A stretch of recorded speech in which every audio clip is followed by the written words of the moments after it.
Oi, tem alguém aí? Eu, professor Guilherme, estarei contigo neste vídeo.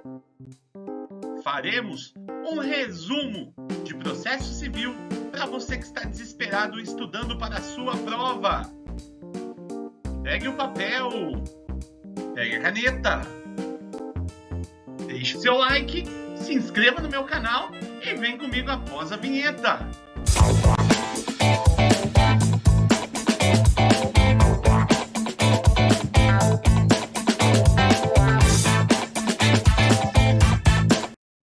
Atenção, nessa parte 1 da revisão, falaremos de normas processuais e também falaremos de competência e incompetência da justiça. Tema tão denso e importante. Preste atenção neste vídeo. Que tal iniciarmos a nossa revisão falando de normas processuais cíveis? A partir de agora, trarei um panorama para você dessa temática tão importante. Vamos iniciar essa revisão falando sobre o devido processo legal, tema tão importante, talvez um supra-princípio do direito processual civil, ou melhor, de todo direito.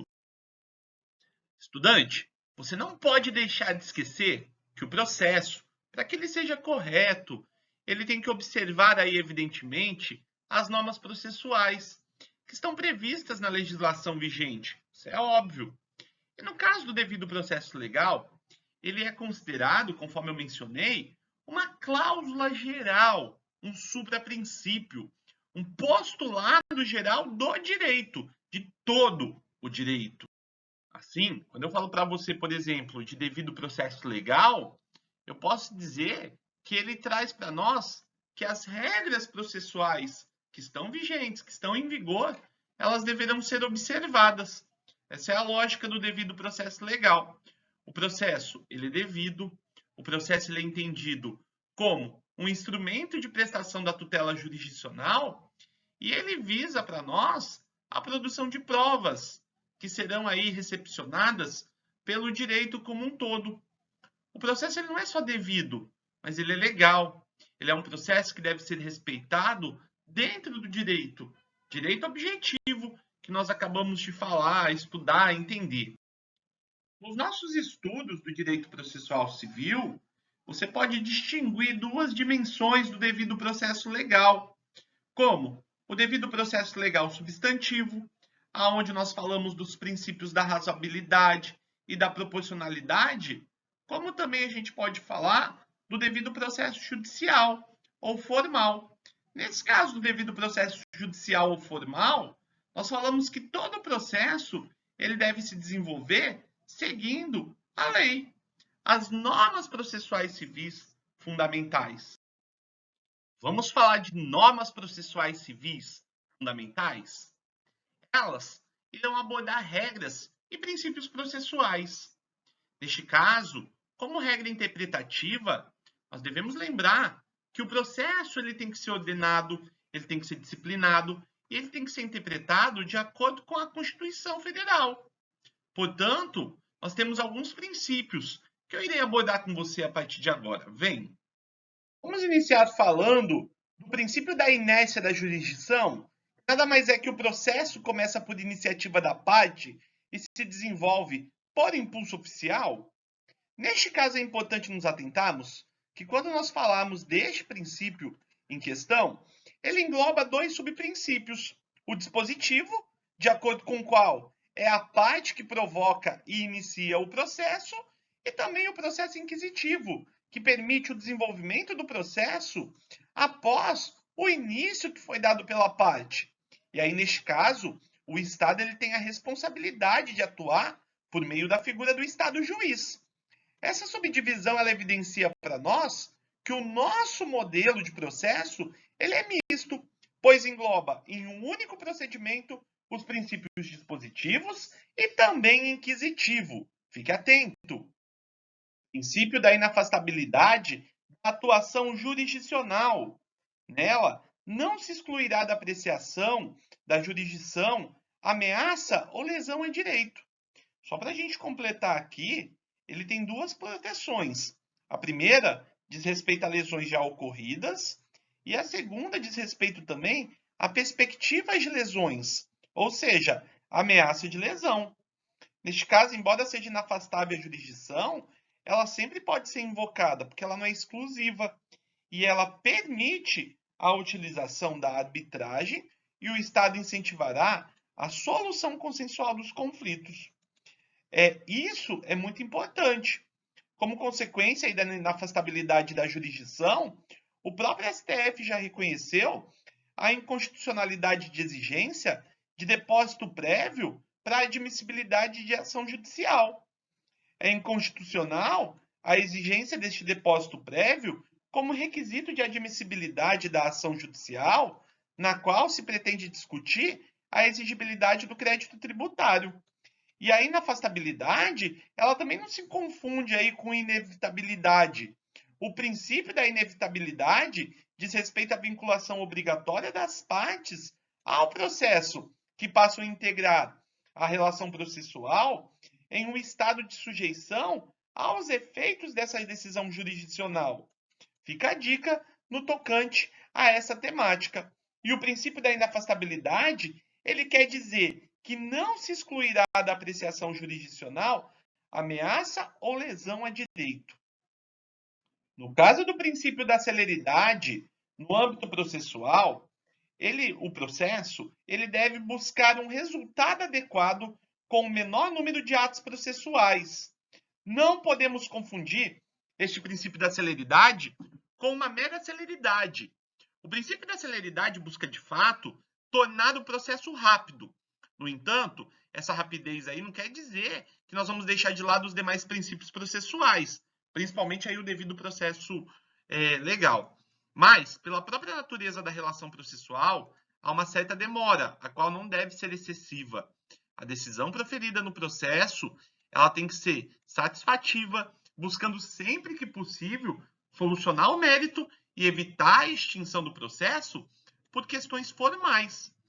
A celeridade ela vai abranger os meios de cumprimento da decisão, já que de nada adianta o reconhecimento do direito sem a satisfação da pretensão material. Fica a dica no tocante a isso também. No princípio da boa-fé processual, o comportamento dos sujeitos no processo deverá estar em conformidade com o padrão ético de conduta. Logo, é importante ressaltar que a boa-fé processual ela é um instrumento que se apresenta de forma objetiva e não subjetiva. Os atos efetivos dos agentes processuais, eles devem respeitar a lealdade processual, não se questionando a respeito da intenção subjetiva com que realizados os atos, o que está restrito à intimidade da pessoa. Esse princípio da boa-fé é uma cláusula geral. As situações mais diversas podem ocasionar a incidência do princípio, além de que a solução que se dá no caso concreto depende de uma avaliação aí mais concreta de cada situação. No princípio da cooperação, os sujeitos do processo devem atuar de forma cooperativa. Logo, é um princípio que se aplica às partes, juiz, testemunhas, perito, servidores, advogados, ou seja, todos aqueles que estão envolvidos no processo. Confesso que eu gosto bastante desse princípio, que é o da inércia da jurisdição. Ele significa que o processo começa por iniciativa da parte e se desenvolve por impulso oficial. Logo, ele provoca o poder judiciário e depois ele começa a andar naturalmente. Então, o princípio da hermenêutica processual significa que na interpretação do processo, outros elementos devem ser observados. Os elementos indicados no Código de Processo Civil decorrem do atendimento ao fim social e às exigências do bem comum, dignidade da pessoa humana, proporcionalidade, razoabilidade, legalidade, publicidade e eficiência também. Vamos falar do princípio do contraditório? Nele, não se proferirá decisão contra uma das partes sem que ela tenha a oportunidade de previamente ser ouvida. Se ela quer utilizar esse princípio, é outra história, mas ela tem que ser ouvida. Neste caso, este princípio, ele comporta duas dimensões. Quais são as duas dimensões que nós temos que observar? É a dimensão formal, onde o contraditório indica que as partes tem o direito de participar do processo, manifestando suas razões, pela dimensão material, e o contraditório, aí, no caso, significa que o juiz ele deve tomar em conta as manifestações das partes na sua decisão. Então, essa é outra lógica que temos que nos atentar. No caso, vamos falar do dever de consulta. Aqui o juiz ele não pode decidir em grau algum de jurisdição baseado em fundamentos a respeito do qual não se tenha dado às partes a oportunidade de se manifestar, ainda que se trate de matéria sobre a qual deva decidir de ofício. Sempre as partes possuem o direito de se manifestar. Princípio da publicidade e motivação. Este princípio ele invoca dois sentidos, aonde no primeiro nós são vedados aí os julgamentos secretos. Então, em regra, todo julgamento ele tem que ser acessível a quem quiser acompanhar.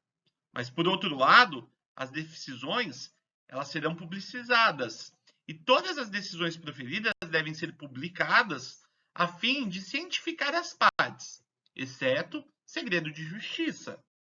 Sobre o princípio da ordem cronológica de conclusão, ele traz algumas regras.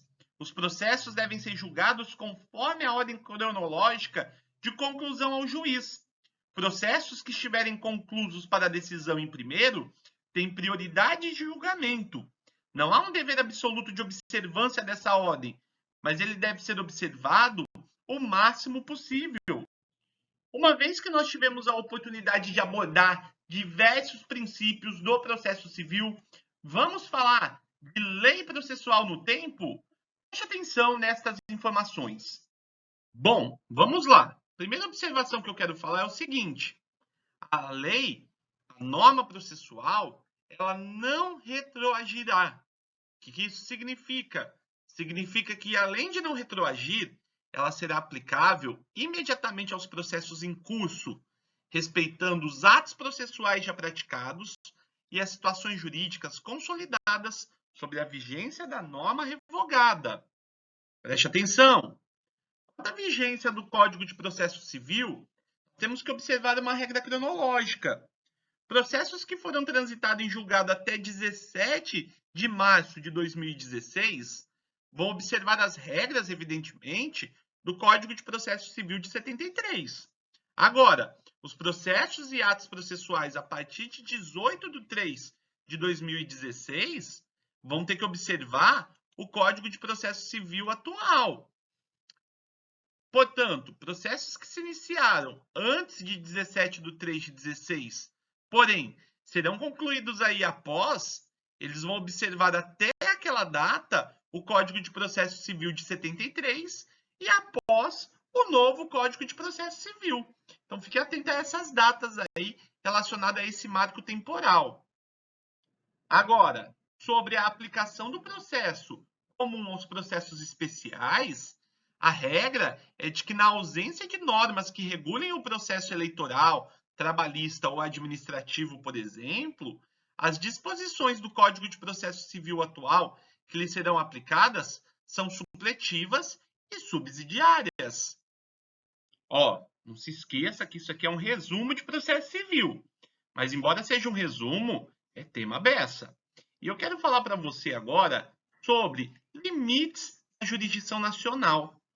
Para a gente começar essa nossa fala, é importante ressaltar que a jurisdição ela é orientada pelo princípio da territorialidade, de forma aí que a jurisdição civil ela somente pode ser exercida dentro dos limites do território brasileiro ou dos territórios brasileiros, ok? Fique atento a isso. Vale ressaltar para você que está estudando, em situações envolvendo extraterritorialidade, deve-se considerar alguns critérios específicos e também efetivos, tais como, por exemplo, a capacidade aí de cumprir a decisão, o interesse, que são aí de interesse do Estado, basicamente, e também a submissão, que é a aceitação de eleição de jurisdição internacional pelas partes.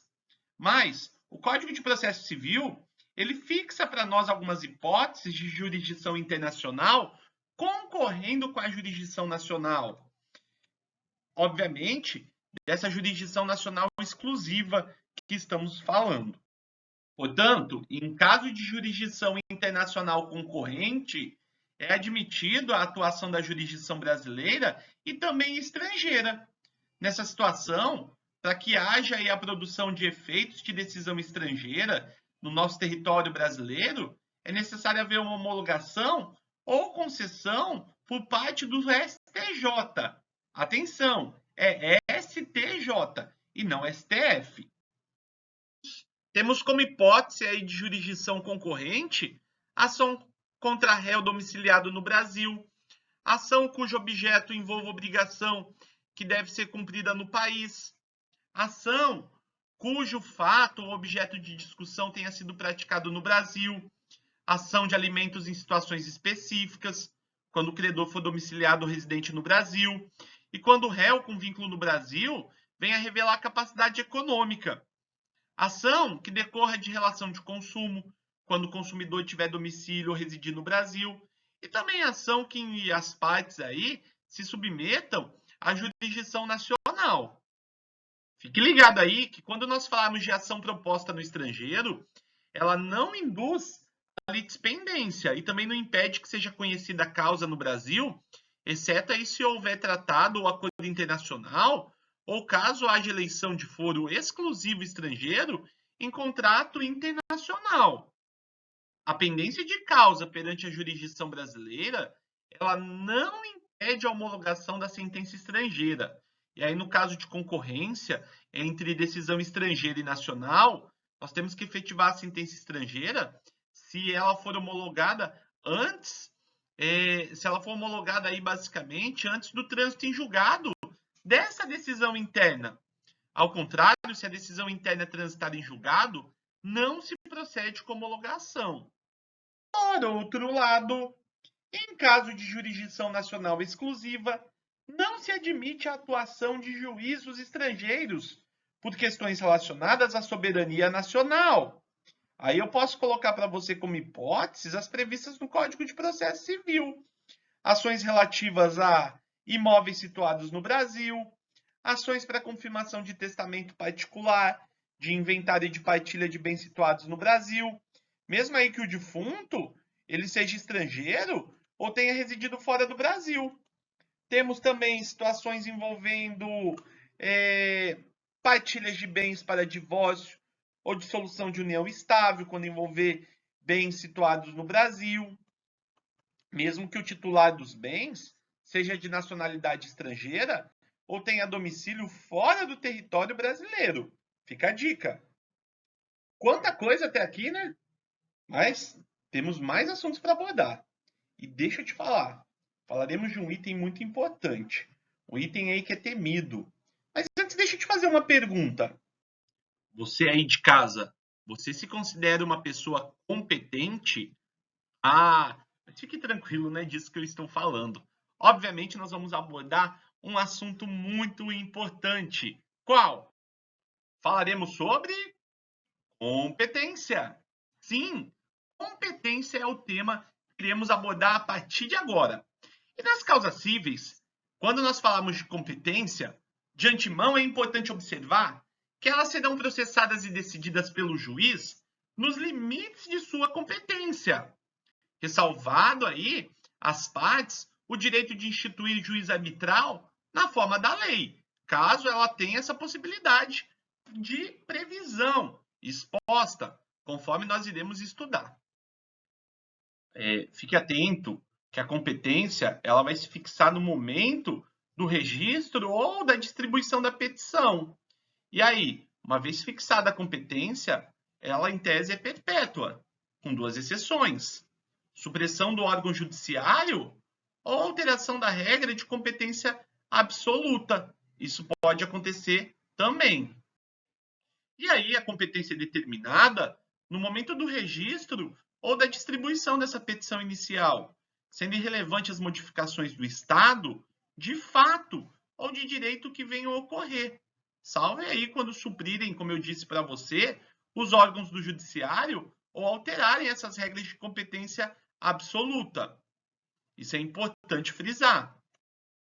Porém, obedecidos os limites estabelecidos pela Constituição Federal Brasileira, a competência ela vai ser estabelecida pelas normas previstas neste Código de Processo Civil que nós estamos falando, ou também em legislação especial, caso haja necessidade, por normas de organização judiciária, e ainda no que couber, pela Constituição do Estado. Isso pode acontecer. Lembrando que cada Estado tem a sua Constituição. O que você acha da gente classificar as competências? Pois é, pegue aí o computador, deixa o Python do lado, o Word, e vá printando as próximas telas a partir de agora.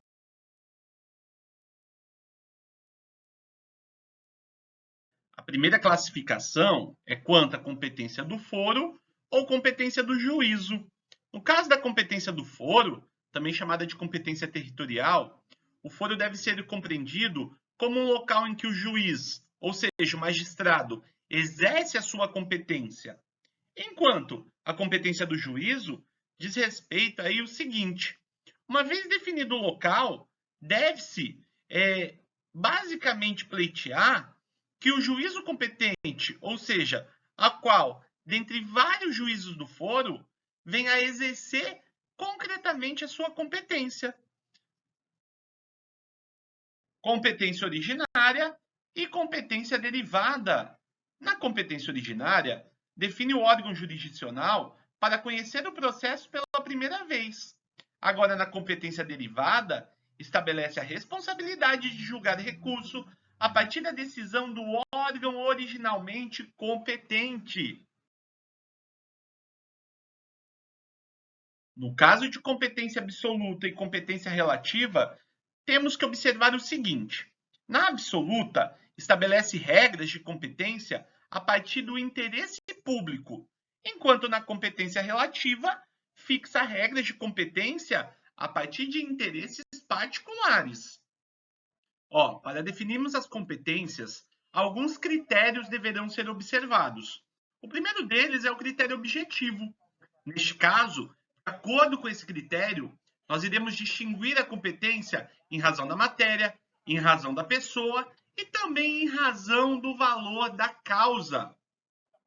Quanto ao critério funcional, aqui se distingue a competência de acordo com a atividade que é exercida no processo. Por exemplo, um juiz federal, ele vai ser responsável pela execução de decisão originária do STJ. É assim que vai acontecer. E também temos um outro critério, qual seja e territorial. Neste caso, nós iremos distinguir a competência de acordo com o território sob jurisdição. Vamos falar um pouco sobre competência objetiva? Pois é, esse tema é muito importante. Quando falarmos da competência objetiva, nós iniciamos a falar sobre competência em razão da pessoa. Neste caso, ela vai levar em consideração a qualidade da parte que está envolvida ali no litígio, por exemplo. É o caso da competência da Justiça Federal, que irá atuar sempre que uma das partes for a União, ou figurar a União no polo. Então, essa é uma situação que a gente pode destacar também. Também posso falar para vocês da competência em razão da matéria. No caso da competência em razão da matéria, ela vai levar em consideração a causa de pedir. E também nós temos a competência em razão ao valor da causa. Neste caso, o nome já diz, vai levar em consideração o próprio valor da causa. Vamos falar sobre critério territorial? Pois é, neste caso, ele é utilizado para definir dentro da competência da Justiça Comum Estadual ou Federal, onde que a demanda finalmente ela será proposta. Agora, no caso do critério funcional, devemos observar que, primeiramente, a competência originária e recursal. Elas serão fenômenos importantes a serem discutidos neste tópico. A competência de acordo com a fase do processo, cognição, cautelar ou execução. Competência em razão de assunção de competência, instituto próprio do Código de Processo Civil, que está previsto no artigo 947 deste mesmo Código. E competência que decorre de arguição de inconstitucionalidade em controle difuso, disciplinada pelo CPC no artigo 948. No caso das justiças cíveis, É importante ressaltar que elas são cíveis justamente porque a sua competência não abrange as matérias de natureza penais. Tocante à justiça eleitoral, a definição da competência é feita pela causa de pedir, ou os fundamentos de fato e de direito, abrangendo o que envolve o sufrágio, eleições, plebiscito, referendos, adoro esse nome, e questões político-partidárias. No caso da Justiça do Trabalho, queridinha de muitos, será de sua competência os processos que envolverem as relações de trabalho. No caso da Justiça Federal, a competência da Justiça Federal é assentada em dois elementos da ação, em razão das partes no processo ou em razão da causa de pedir. No caso das partes, ações que tenham como parte a União, autarquias federais e empresas públicas federais, elas se englobarão também.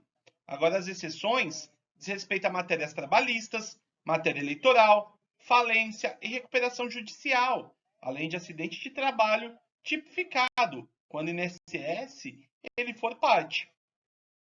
Em se tratando da causa de pedir, apontamos que causa entre Estado estrangeiro, organismo internacional e município, ou pessoa domiciliada ou residente no país, causas fundadas em tratados ou contratos da União com Estados estrangeiros ou organismos internacionais, crimes políticos e as infrações penais praticadas em detrimento dos bens, serviços ou interesses da União ou de suas entidades autárquicas ou empresas públicas, excluídas as contravenções e ressalvada a competência da Justiça Militar e da Justiça Eleitoral, crimes previstos em tratados ou convenções internacionais, quando, iniciada a execução no país, o resultado tenha ou deve ter ocorrido no estrangeiro, ou de forma recíproca, causas relativas a direitos humanos, a que se refere o parágrafo 5º do artigo em questão, crimes contra a organização do trabalho e casos determinados em lei, contra o sistema financeiro e a ordem econômica financeira, habeas corpus em matéria criminal de sua competência, ou quando o constrangimento ocorrer de autoridades cujo ato não estejam diretamente sujeitos a outra jurisdição, mandado de segurança ou habeas datas, contra ato de autoridade federal, salvo os casos de competências dos tribunais federais, crimes cometidos a bordo de navios ou aeronaves, ressalvada a competência da Justiça Militar, crimes de ingresso, permanência irregular do estrangeiro, a execução de cartas rogatórias após o exequatur e de sentença estrangeira após a homologação às causas referentes à nacionalidade, inclusive a respectivação e a naturalização e a disputa sobre direitos indígenas. Caso da Justiça Comum, a competência da Justiça Estadual e é determinada por exclusão. Se não for de competência das Justiças Especiais ou da Justiça Federal, automaticamente será atribuída ao Poder Judiciário Comum Estadual. Falaremos sobre competência territorial de acordo com o Código de Processo Civil. E esse tema é muito importante. Tenho muitos assuntos para abordar contigo. Bora lá! Ação de direito pessoal ou de direito real sobre bem imóvel. Neste caso, a regra é do foro do domicílio do réu. Em situações específicas, por exemplo, havendo mais de um domicílio, qualquer um deles é competente. Agora, se o domicílio é incerto ou desconhecido, é competente o local onde encontrado o réu ou o domicílio do autor. E se o réu não tem domicílio ou residência no Brasil, é competência o domicílio do autor. E se houver dois ou mais réus com domicílios diferentes, qualquer um deles é competente à escolha do autor. Fica a dica. No caso das execuções fiscais, são competentes o foro de domicílio do réu, o da sua residência ou o local aonde ele for encontrado. Ações fundadas em direito real sobre imóveis devem ser ajuizadas no foro da situação da coisa. No caso das ações relativas à sucessão causa-mortes, é competente o último domicílio do defunto, do falecido. Se não havia domicílio certo, é competente o local da situação do bem imóvel do espólio. E se houver bens em vários locais, a ação pode ser ajuizada em qualquer um dos fóruns correspondentes. E, por fim, se não houver nem domicílio certo, nem bens imóveis, a ação pode ser ajuizada em qualquer local em que se encontre os bens móveis do espólio. Ação contra o réu ausente. O foro do seu último domicílio é que será considerado. Ações contra incapaz. Foro do domicílio do representante ou do assistente. Competência para julgar ações envolvendo a União, Estados-membros e o Distrito Federal. Quando estes entes forem autores, é competente o domicílio do réu. Quando réus, é competente o foro do domicílio do autor, o local do ato ou fato, o foro da situação da coisa, ou ainda o Distrito Federal ou capital do Estado. Ação de divórcio, separação, anulação de casamento e reconhecimento de união estável. É competente o domicílio do responsável pelo incapaz, se houver. Agora, se não houver, é competente o foro do último domicílio do casal. Se residir em domicílios distintos, do domicílio do casal. Aí a competência será o foro do domicílio do réu. Ação de alimentos. Domicílio ou residência do alimentando. Ação em que o réu for pessoa jurídica. Foro do lugar onde está a sede. Ação relativa às obrigações em que a pessoa jurídica contraiu será considerado o local onde está a agência ou sucursal. Ação contra a ré, sociedade ou associação sem personalidade jurídica é o local onde exerce as suas atividades. Ação em que lhe exigir cumprimento, local onde a obrigação deve ser satisfeita. Ação de reparação de dano por ato praticado em razão do ofício. Será o local da serventia notarial ou de registro. Ação de reparação de dano cujo réu é administrador ou gestor de negócios alheios. Será o fórum do lugar do ato ou do fato. Ação de reparação de dano sofrido em razão de delito ou acidente de veículos, inclusive aeronaves. Foro do domicílio do autor, do local do fato.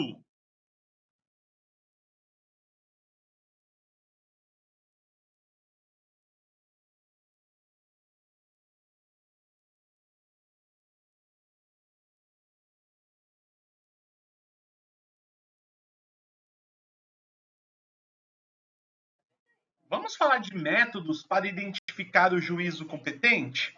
Olha esse passo a passo. Primeiramente, devemos verificar se a justiça brasileira é competente para julgar as causas, nos moldes dos artigos 21 a 23 do CPC. A seguir, vamos investigar se é caso de competência originária de tribunal ou de órgão jurisdicional atípico, tal como o Senado, artigo 52, incisos 1º e 2º da Constituição, Câmara dos Deputados, artigo 51 da Constituição. Aí, não sendo o caso, nós temos que verificar se a questão afeta a justiça especial, eleitoral, trabalhista, ou militar, ou a justiça comum. Compete à justiça comum verificar se a competência da Justiça Federal nos moldes do artigo 108 e 109 da Constituição, porque, se não for, será residualmente do Estado. Presta atenção. Sendo da Justiça Estadual, deve-se buscar o foro competente de acordo com o CPC, no que tangencia a competência absoluta, relativa, material, funcional, valor da causa, territorial. Tudo isso deve ser observado. E aí, finalmente, a gente vai determinar o foro competente, verificando se o juízo competente está de acordo com o CPC, por prevenção, e as normas de organização do próprio Poder Judiciário.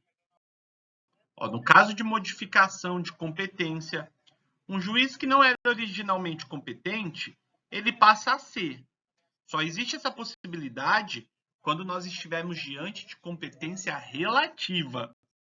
Caso da prorrogação de competência, nas hipóteses de competência relativa, caso a parte proponha a ação em juízo incompetente, mas a parte adversa não se opõe à competência do órgão, vai ocorrer esse instituto de prorrogação, a perpétuo da competência desse órgão, que era originalmente incompetente.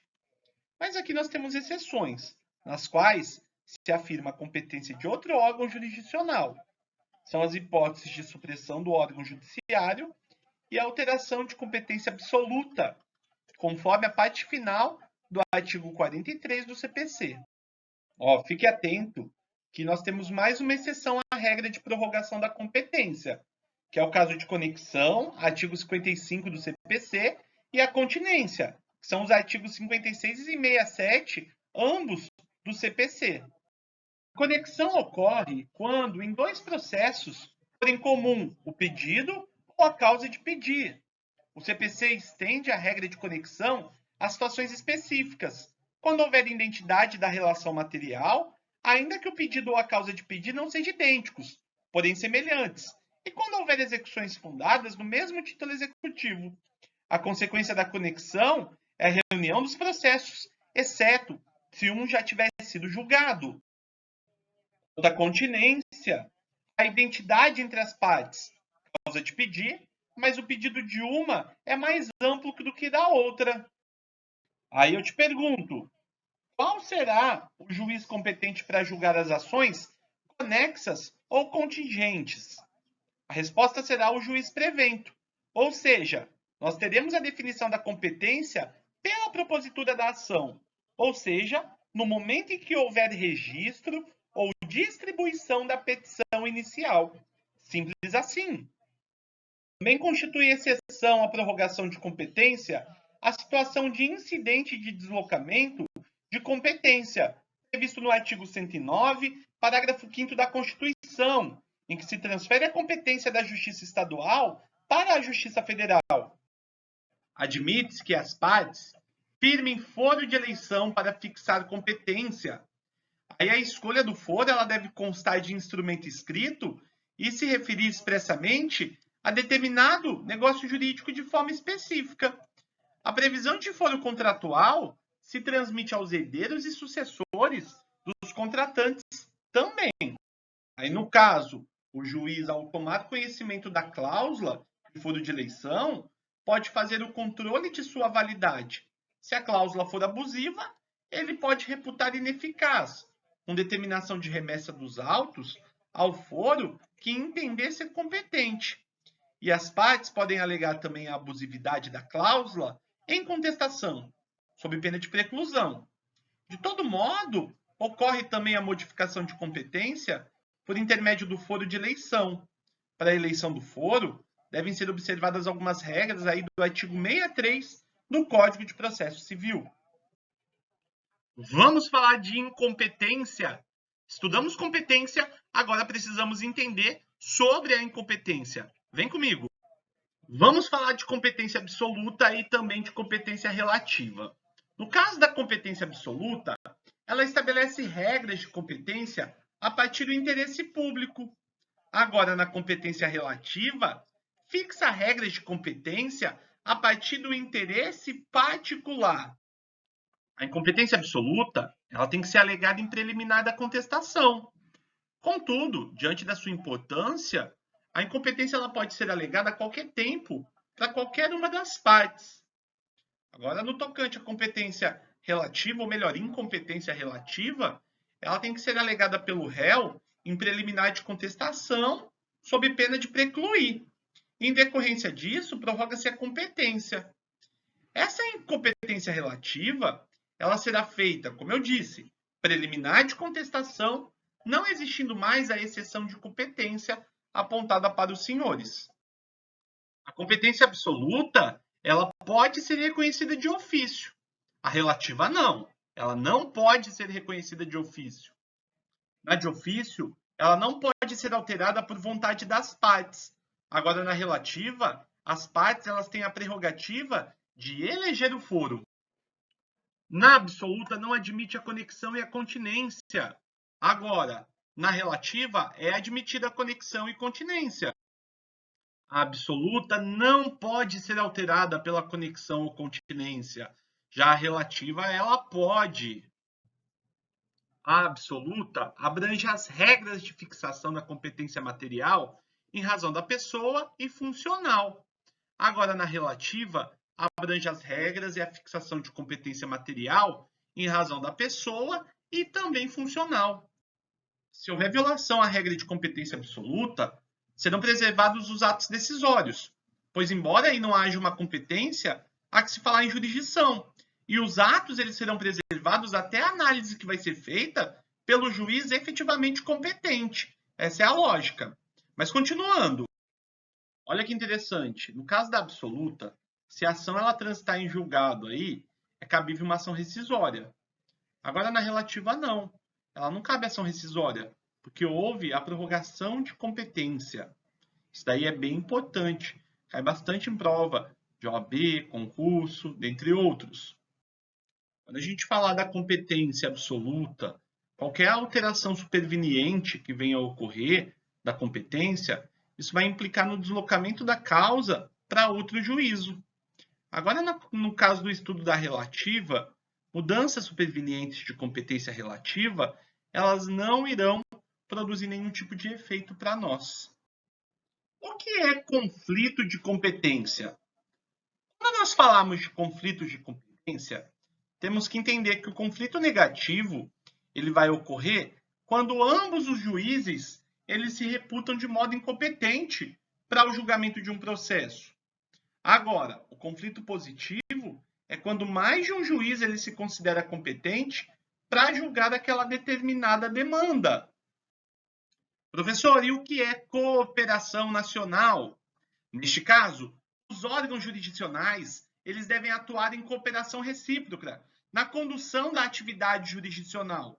Isso quer dizer que, independente da instância, ou se é da Justiça Estadual ou Federal, ambos atuarão com a finalidade do quê? De ofertar a tutela jurisdicional do Estado. Essa é a lógica maior.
E aí, gostou desta revisão?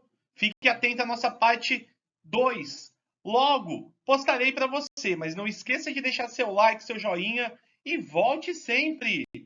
Até mais. Tchau.